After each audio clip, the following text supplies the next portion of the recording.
So I have this 1998 Van Hool, and I've been trying to rack my brain on how to replace the belt on the AC compressor.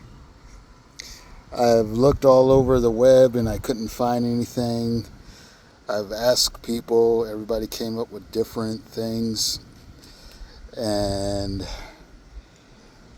I decided to try something.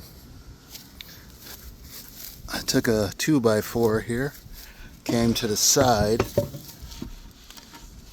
and just pushed up, and that releases your tension, and you can go right around here and put your belt on. So I'm gonna have to do this with one hand. I'll use my foot since I have my other hand on the camera, and there you go. Let it go and you're all set. You just got to make sure it's on the right pulley, and this is not, so I'll just put it over. But clearly I'm going to need to replace this belt and this belt. I hope that helps.